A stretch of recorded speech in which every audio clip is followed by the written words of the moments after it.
একদম আজি ৰাতিপুৱাই পুৱাই বহুতে বেয়া লাগি আছে। মানে ৰাতিপুৱাই পুৱাই দুটা ভিডিঅ' চালোঁ ফেচবুকত। মানে যিমান গাহৰি আছে বৰ্তমান সম্পূৰ্ণ ফাৰ্মবিলাক একদম চাফা হৈ আছে।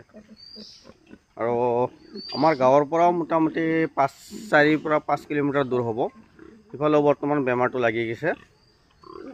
মানে চব একদম ফাৰ্ম হওক, ঘৰুৱা গাহৰি হওক, যি হওক মানে চব বৰ্তমান শেষ হৈ আছে বৰ্তমান। মানে এনেকুৱা কণ্ডিশ্যন। যিহেতু বৰ্তমান আমাৰ গাহৰিখিনি ঠিকেই আছে, কোনো ধৰণৰ প্ৰব্লেম নাই। আমাৰ গাঁৱতো অহা নাই বেমাৰটো, বৰ্তমান ঠিকেই আছে। কিন্তু কথা এটাই যে বহুতে মানে এইটো মানে ডাইৰেক্টলি হিংসা বুলি ক'ব পাৰি আৰু কিছুমানে গাহৰিবিলাক এৰি দি থয়। তো বৰ্তমান যিহেতু ইমান বেমাৰৰ ছিজন, মানে বেমাৰ চলি আছে, গাহৰিবিলাক যাৰ যাৰ জেগাত বান্ধি ৰাখিব লাগে। আৰু মানে জানে যে কিছুমানে ভাবে যে আমাৰ গাহৰি বেমাৰ লাগিছে আমি এৰি দি দিওঁ, বেলেগৰো মৰক, এনেকুৱা হিংসা কৰে বহুতে। সেইকাৰণে যাৰ যাৰ গাহৰি আছে নিজৰ জেগাত বান্ধি ৰাখিব, যাতে বেলেগৰ তাতে নাযায়। হয়তো আপোনাৰ বেমাৰ লগা নাই, আপুনি যদি এৰি দি থ'ব বেলেগৰ পৰা বেমাৰটো আহি যাব। বহুত বেয়া লাগি আছে ফাৰ্মাৰ যিসকলৰ মানে গোটেই গাহৰিটো গৈছে, এটা গাহৰিও নাই বৰ্তমান। ফাৰ্মটো চাফা, কি হ'ব ফাৰ্মাৰসকলৰ? যিহেতু আমাৰ জীৱিকাৰ পথ এটাই বৰ্তমান, বেলেগ কোনো বিজনেছো নাই যে আমাৰ বেলেগ বিজনেছ আছে আৰু এটা বিজনেছত লছ হৈছে বেলেগ এটা বিজনেছত সেইখিনি আহি যাব, তেনেকুৱাই নাই। যিহেতু আমাৰ গাঁৱৰ যিবিলাক গাহৰিবিলাক আমি পালন কৰি আছোঁ, একমাত্ৰ গাহৰিৰ ওপৰতে আমি নিৰ্ভৰ কৰি আছোঁ। 6টা 7টা এনেকুৱা গাহৰি পুহিলে মানে কোনোমতে সৰু সুৰা ফেমিলি এটা চলিব পৰা যায়। কিন্তু বৰ্তমান যেনেকুৱা কণ্ডিশ্যনত মানে বেমাৰটো আহিছে, মানে কেতিয়াবা হয়তো 4-5টামান গাহৰি আছে, 2টা মৰিল, 3টা থাকি যায়, তেনেকুৱা নহয় বৰ্তমান। মানে একেবাৰে চাফা ক্লিন এনেকুৱা পৰিস্থিতি হৈছে। যি গম পাই আছোঁ বহুতে ভেকচিন দি আছে, কিন্তু ভেকচিনতো কোনো কাম নাই। যিবিলাকে ইমান ডাঙৰ ডাঙৰ ফাৰ্মাৰবিলাক সিহঁতে ভেকচিন দিছেই, ভেকচিন বায়'ছিকিউৰিটি কিমান মেইনটেইন কৰি আছে, তথাপিও মানে কাম নাই আৰু। একদম বহুত বেয়া লাগিছে ৰাতিপুৱাই পুৱাই। তো বৰ্তমান আমাৰ গাহৰিবিলাক এতিয়ালৈকে হোৱা নাই, আমাৰ গাঁৱৰ গাহৰিটো কোনো ধৰণৰ প্ৰব্লেম হোৱা নাই। কি হয়, গাহৰিবিলাকক মানে ইমিউনিটিবিলাক ষ্ট্ৰং কৰি ৰখাৰ কাৰণে যিটো আমি বৰ্তমান কোম্পানীৰ দানাবিলাক খুৱাই আছোঁ, বাহিৰত এৰি দি বান্ধি থ'লে নাইবা ঘাঁহ অলপ কাটি কাটি যদি খুৱায়, তেতিয়াহ'লে সিহঁতৰ ইমিউনিটি ছিষ্টেমবিলাক অলপ ষ্ট্ৰং হৈ থাকিব। সৰু সুৰা কিবা বেমাৰ আজাৰ আহিলেও মানে সেইখিনি ঠিক হৈ যায়। কেতিয়াবা চাওঁ ফাৰ্মৰ গাহৰিবিলাক বেমাৰ হয়, বাহিৰৰ গাহৰিবিলাক ঠিকে থাকে। মানে বাহিৰৰ গাহৰিবিলাকে কি কৰে, মানে বাহিৰা ঘাঁহ বনটো এইবিলাক বহুত বেছিকৈ খায়, সেইকাৰণে বেমাৰ আজাৰ বহুত কমকৈ হয়। সেইকাৰণে এইটো আগৰ পৰাই আমি খুৱাই আছোঁ, ঘাঁহ কাটি কাটিও খুৱাই আছোঁ গাহৰিক। তো তেনেকুৱা ছিষ্টেমটো আৰু অলপ বেছি কৰিব লাগিব।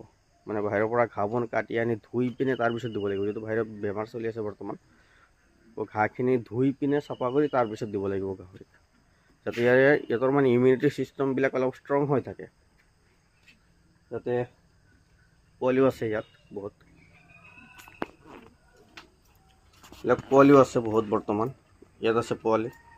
আৰু এইবিলাক পোৱালিকো আমি বৰ্তমান দিনত 2বাৰকৈ চাফা কৰি একদম ৰাতিপুৱা উঠিলোঁ কমপ্লিট চাফা কৰি তাৰপিছতে দানা পানী দিওঁ। ইয়াতো বহুত পোৱালি। আৰু বহুতে কয়, সুধি থাকে যে দাদা আপোনাৰ ফালে বেমাৰ আজাৰ কেনেকুৱা? মোৰ বহুত ফোন আহি থাকে ডেইলি, 3-4টাকৈ ফোন আহি আছে যে আপোনাৰ ইফালে বেমাৰ আজাৰ কেনেকুৱা। তো আমাৰ এইখিনি এৰিয়াত বৰ্তমান বেমাৰ লগা নাই, ঠিকেই আছে বৰ্তমান। বেমাৰ লাগিলেতো একেবাৰে বৰবাদ হৈ যাম, মানে জীয়াই থকাৰ কোনো ৰাস্তাই নাথাকে যদি বেমাৰ লাগি যায়। 50টামান পোৱালি ষ্টকত আছে, দোকানত প্ৰায় 50,000মান টকাৰ দানাৰ বাকী হৈ আছে। মানে বৰ্তমান 3 মাহ ধৰি কমপ্লিট দানা বাকীকৈ আনি আছোঁ যে পোৱালি বিক্ৰী কৰি পইচাখিনি দিম।